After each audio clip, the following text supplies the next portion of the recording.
La Biélorussie est une amie de longue date de la Russie. Les deux pays sont si proches que... Vladimir Poutine a sollicité la Biélorussie comme tremplin pour son opération militaire spéciale en Ukraine. C'est surtout grâce à la Biélorussie, voisine du pays que Poutine vise. Donc, la Biélorussie a toujours été dangereuse, mais quelque chose a changé maintenant. Une nation autrefois dangereuse devient absolument létale, et l'OTAN doit faire quelque chose à ce sujet. Pourquoi des missiles russes périssent-ils aux frontières de l'OTAN ? Quelque chose de très sombre se prépare dans un pays ravi de suivre l'exemple russe. C'est ce qu'affirme Euromaidan Press, qui a rapporté le 20 août que la Russie est en train d'envoyer ses terrifiants missiles hypersoniques Oreshnik en Biélorussie. Le pays recevra aussi des systèmes de reconnaissance avancés et de défense aérienne, en plus des missiles. La même source indique que le président biélorusse, Alexandre Loukachenko, a averti les citoyens de son pays qu'ils doivent se préparer à une guerre qui, selon lui, est inévitable. De nouvelles brigades sont en cours de formation. Les bases sont en train d'être posées. Loukachenko apparaît désormais à la télévision pour avertir son peuple qu'un combat approche, rendant évident que la Biélorussie est en alerte de guerre. Franchement, cela se préparait depuis un certain temps. Sur le front d'Oreshnik, la Russie n'a certainement pas caché son intention de déployer ses missiles en Biélorussie. Ainsi, ils peuvent servir de menace pour l'Ukraine et l'OTAN. En juin, Reuters rapportait que la Russie augmentait la production de son nouveau missile hypersonique. Poutine l'a confirmé, déclarant que la production en série du tout nouveau système de missiles à moyenne portée Oreshnik est en cours, et que l'Oreshnik a déjà fait ses preuves dans des conditions de combat. Lorsqu'il s'adressait à une promotion de cadets d'un militaire, selon la même source, Poutine a déclaré en 2024 que la Biélorussie pourrait accueillir de nombreux nouveaux missiles. Fidèle à sa parole, le 1er août a apporté la confirmation de Cable News Network que l'Oreshnik est officiellement entré en service et que les missiles seront envoyés en Biélorussie. Le dirigeant russe a indiqué que les travaux préparatoires devraient s'achever d'ici 2025, préparant ainsi l'arrivée de ces missiles létaux chez l'allié le plus proche de la Russie en Europe occidentale. Et maintenant, si l'on en croit Euromaidan Press, ces missiles arrivent déjà, ou du moins, la Biélorussie se prépare à leur arrivée. L'arrivée des missiles Oreshnik en Biélorussie représenterait déjà une menace sérieuse pour l'OTAN. C'est pourtant ce que fait la Biélorussie pour se préparer à l'arrivée des missiles et à un affrontement. C'est l'aspect le plus sombre de cette histoire. Prenez par exemple la création d'une nouvelle brigade qui semble être dédiée à l'Oreshnik.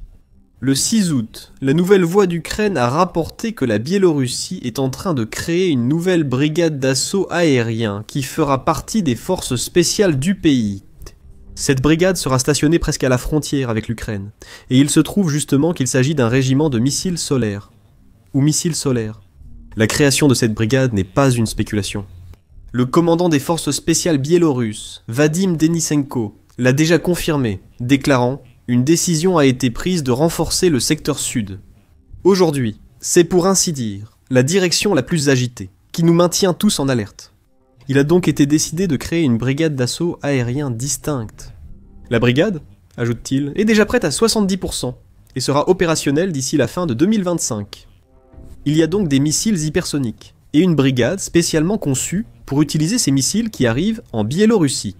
Mais il doit bien y avoir des garanties juridiques en place qui empêchent Loukachenko d'emmener son pays en guerre dès que Poutine claque des doigts, non? Il y en avait, mais plus maintenant.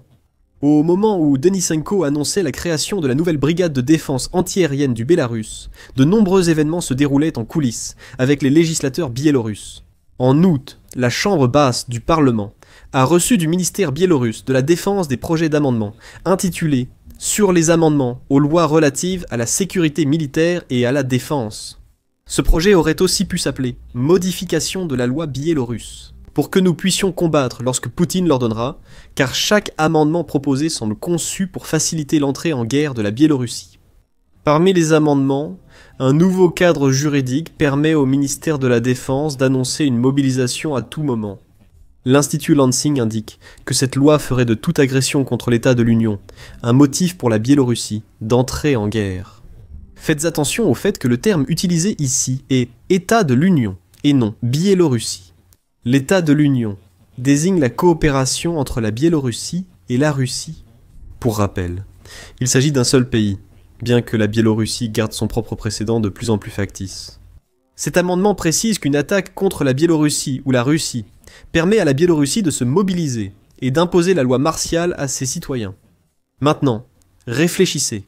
Quel pays lance actuellement frappe après frappe en profondeur contre la Russie?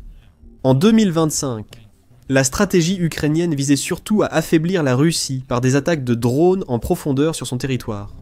D'après les nouveaux amendements à la loi biélorusse, chaque frappe pourrait justifier une entrée en guerre de la Biélorussie contre l'Ukraine, sur son territoire ou celui de la Russie. C'est terrifiant, et c'est un amendement qui s'applique à l'OTAN tout autant qu'à l'Ukraine. De plus, État de l'Union est assez flexible pour inclure tout pays que la Biélorussie ou la Russie veut rallier. La Biélorussie prépare le terrain pour entrer en guerre, même lorsqu'aucun acte d'agression n'a été commis directement contre elle. Les mêmes amendements proposent aussi de modifier la posture militaire officielle de la Biélorussie, qui se disait auparavant neutre et défensive. Ça a toujours été un mensonge. Compte tenu du rôle de la Biélorussie dans l'invasion de l'Ukraine par Poutine, il est vrai que les troupes biélorusses n'y participent pas. Désormais, la posture vise à atteindre une intégration stratégique avec la doctrine militaire de la Russie, rapporte l'Institut Lansing. En résumé, la Biélorussie suivra militairement la Russie. La seule consolation est que ces amendements attendent toujours l'approbation du Parlement biélorusse et ne sont donc pas encore en vigueur. Mais ce n'est qu'une question de temps avant qu'ils ne soient adoptés. La Biélorussie n'est pas parmi les nations les plus démocratiques, selon la British Broadcasting Corporation, dans un portrait actualisé en janvier. Loukachenko est un dictateur. Alexandre Loukachenko, souvent appelé le dernier dictateur d'Europe, a été réélu à plusieurs reprises lors d'élections que les candidats de l'opposition et les observateurs étrangers ont qualifiées d'injustes et d'antidémocratiques, selon le média.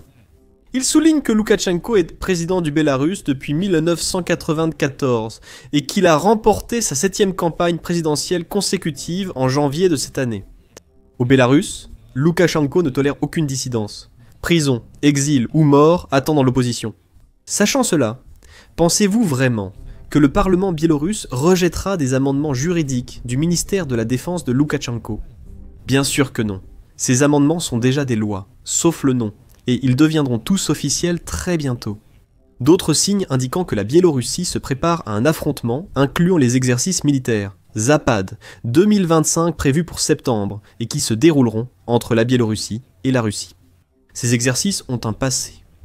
Selon Euromaidan Press, les précédents Zapad ont déjà servi à masquer des préparatifs d'opérations réelles, notamment en 2021, ce qui a préparé le terrain pour l'invasion à grande échelle de l'Ukraine par la Russie. Un mois plus tard, des rapports signalaient déjà des redéploiements de troupes vers des zones d'entraînement pouvant servir de base de préparation, selon le média. Cela ne signifie pas que Zapad 2025 est forcément un exercice de préparation, mais cela s'est déjà produit auparavant. Il est probable que ce soit encore le cas, et l'OTAN doit prêter une attention très particulière à ce qui se passe lors de ces soi-disant exercices. C'est au moins ce qu'elle fait. Le 5 août, le Kiev indépendant a rapporté que l'Allemagne avait déployé 5 Eurofighter Typhoon sur une base aérienne à Varsovie en Pologne pour dissuader les exercices Zapad 2025. Le média précise que la dernière édition de ces exercices impliquera environ 13 000 soldats. Et l'OTAN est déterminée à envoyer le message qu'elle est prête à tout. Au-delà des Typhoons, l'Allemagne a également envoyé 150 soldats en Pologne pour renforcer ses forces frontalières. Au cas où Zapad 2025 se transformerait en quelque chose de plus sérieux qu'un simple exercice militaire. Plus tôt dans la vidéo, il a été dit que quelque chose de sombre se préparait en Biélorussie. Et un examen plus attentif des missiles Orekhnik qui entrent actuellement dans le pays montre à quel point la situation devient sombre. On ne connaît que quelques éléments sur le nouveau missile hypersonique de la Russie. La plupart de ces informations parviennent à l'Occident au compte-gouttes. La Russie s'amuse à renforcer l'intimidation liée au terme hypersonique. La Russie affirme que l'Orekhnik peut atteindre Mach 10 fois la vitesse du son lors de sa descente vers la Terre après son lancement en orbite basse. Pour donner un contexte, cela équivaut à 12 250 km/h, une vitesse trop élevée pour qu'aucune défense aérienne puisse contrer le missile. La majorité des informations disponibles sont spéculatives ou basées sur les rares données fournies par la Russie sur son nouveau missile. Par exemple, la British Broadcasting Corporation rapporte qu'un expert militaire russe nommé Ilya Kramnik a déclaré au journal Izvestia que la British Broadcasting Corporation décrit comme un média pro-Kremlin plusieurs des spécifications probables de l'Oreshnik. Il est probable que nous ayons affaire à une nouvelle génération de missiles russes de portée intermédiaire, avec une portée de 2500 à 3000 km, et pouvant potentiellement atteindre 5000 km. Mais pas intercontinental, aurait-il déclaré. Donc, l'Oreshnik ne peut pas parcourir une distance aussi grande qu'un Iskander. Cependant, il est beaucoup plus rapide, et sa portée reste suffisamment élevée pour faire de ce missile hypersonique une menace pour l'Ukraine et plusieurs alliés européens de l'OTAN. L'Associated Press note également que le missile serait capable de transporter 6 ogives, chacune contenant des sous-munitions. Cela le rend très difficile à intercepter. Même en retirant le facteur vitesse de l'équation, Kramnik ajoute « Il est évidemment équipé d'une ogive séparable avec des unités de guidage individuelles. Ce missile s'est trop avancé pour avoir été fabriqué par la Biélorussie. Ce qui ne fait que renforcer l'idée que la Biélorussie agit désormais comme un état fantoche pour Poutine. » D'autres commentateurs, comme l'analyste militaire Vladislav Shurigin, supposent que le missile pourrait être capable de servir de perceur de bunkers, même s'il n'est pas équipé d'une ogive nucléaire, rapporte la British Broadcasting Corporation. En parlant de capacité nucléaire, il semble probable que l'Oreshnik soit capable de transporter des ogives nucléaires et qu'il ait prouvé sa précision suffisante pour être utilisé lors d'une future frappe nucléaire. Attendez, il a prouvé sa valeur. Oui. Cette arme, qui semble tout droit sortie de la science-fiction, a déjà été utilisée au moins une fois auparavant. En novembre 2022, la Russie a annoncé avoir utilisé l'Oreshnik lors d'une frappe majeure près de Dnipro en Ukraine. Cette annonce était accompagnée de quelques secondes d'images granuleuses en noir et blanc, qui semblaient montrer les missiles touchant leur cible. Ces images montrent des missiles traversant rapidement le ciel avant d'atteindre leur cible.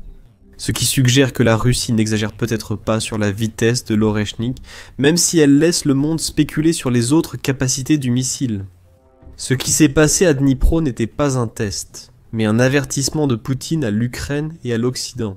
Tout le monde disait que le nouveau missile russe fonctionnait, et était prêt à être déployé. Tout est resté calme sur le front d'Oreshnik depuis cette frappe sur Dnipro. Comme la Russie l'a déjà annoncé, elle est en train de passer à la production de masse.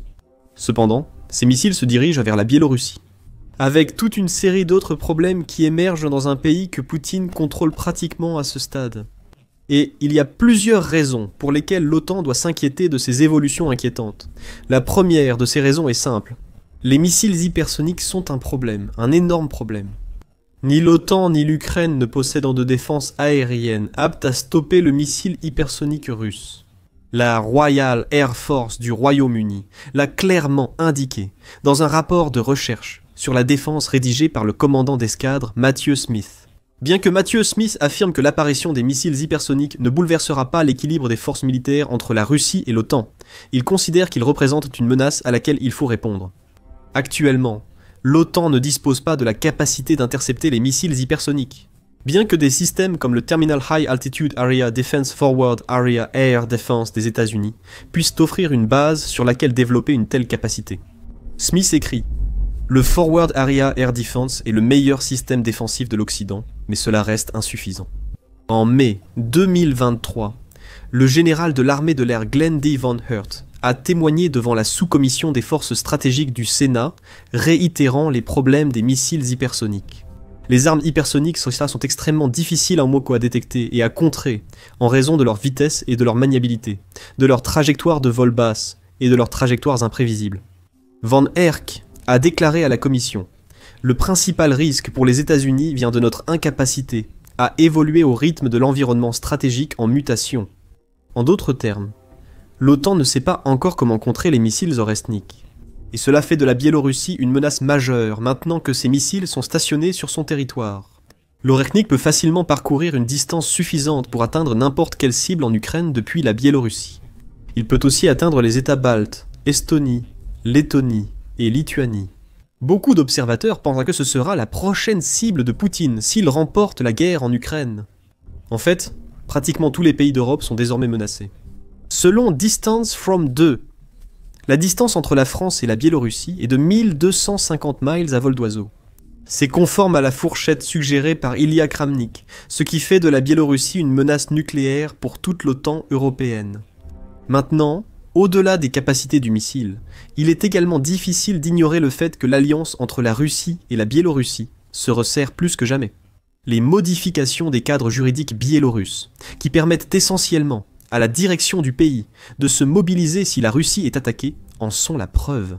En septembre 2023, le Conseil des relations étrangères a affirmé que la relation entre la Biélorussie et la Russie formait un axe autocratique en Europe de l'Est. Le Conseil a souligné que la Biélorussie a servi de base pour l'invasion de l'Ukraine et rappelé la volonté de Vladimir Poutine d'unir la Russie à la Biélorussie. Comme preuve de cet axe, les changements du cadre juridique discutés jusqu'à présent ne font que rapprocher davantage les deux pays. C'est ce que souhaite Vladimir Poutine, sachant que de nombreuses spéculations circulent sur une possible attaque russe contre l'OTAN, et que la Biélorussie est souvent mentionnée. Le président ukrainien Volodymyr Zelensky l'a clairement affirmé en février à la conférence de Munich sur la sécurité. La Russie prépare 15 divisions. Environ 100 000 à 150 000 soldats sont en cours d'entraînement pour aggraver la situation dans la direction de la Biélorussie, a déclaré Zelensky lors de la conférence, selon Euronews. Je ne suis pas sûr qu'ils attaqueront l'Ukraine, mais ils attaqueront peut-être l'Ukraine, peut-être la Pologne, peut-être les pays baltes. En juin, la chef de l'opposition biélorusse, Sviatlana Tsikhanouskaya, a affirmé à Euronews que Loukachenko pourrait laisser la Russie utiliser la Biélorussie pour attaquer les États baltes. Le peuple biélorusse ne le permettra pas. On pourrait les y forcer, mais cela ne signifie pas qu'ils se battront là-bas. J'espère que les gens préféreront s'enfuir ou changer de camp, mais pas se battre contre les Lituaniens ou les Polonais. Surtout en sachant à quel point ces pays nous soutiennent, a-t-elle dit. Ils seront certainement forcés. Des modifications du cadre juridique le garantissent.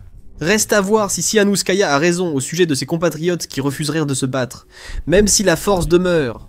Il est facile pour les gens d'affirmer qu'ils ne se battront pas pour quelque chose en quoi ils ne croient pas. Mais lorsque des punitions attendent ceux qui refusent, pouvant aller jusqu'à la mort, il devient beaucoup plus difficile de dire non. Poutine peut utiliser une armée de personnes non consentantes comme chair à canon. Il aura toujours la menace des missiles Oretnik pour appuyer son armée contre l'OTAN, mais c'est peut-être le plus inquiétant. La principale raison d'inquiétude de l'OTAN face à la situation en Biélorussie est que l'arrivée des missiles Oretnik y offre de nouvelles opportunités d'invasion. C'est selon Euromaidan Press, qui souligne que les prochains changements dans la législation militaire biélorusse pourraient annoncer de très mauvaises nouvelles pour l'Ukraine et l'OTAN. Le média évoque deux scénarios possibles une fois ces lois adoptées. Le premier est que deux voies d'invasion par les forces biélorusses en Ukraine s'ouvrent. Une invasion par le front nord verrait la Biélorussie tenter une poussée directe vers l'ouest de l'Ukraine. Peut-être pour couper les liaisons terrestres de l'Ukraine avec la Pologne et d'autres pays de l'OTAN. Cela signifierait qu'aucune arme occidentale ne pourrait plus arriver par ces routes, rendant l'Ukraine vulnérable. Une seconde offensive pourrait viser l'autoroute vers Tchernihiv, que Poutine avait déjà tenté de prendre en vain la première année de l'invasion. La Biélorussie pourrait les aider, coupant ainsi une autre artère logistique essentielle. Le second scénario, où les missiles Oretnik seraient les plus utilisés et que la Russie pourrait attaquer le corridor de Suwałki. Ce corridor étroit de terre qui sépare la Biélorussie de l'enclave russe de Kaliningrad pose problème en raison de sa position difficile près de la Pologne et des États baltes.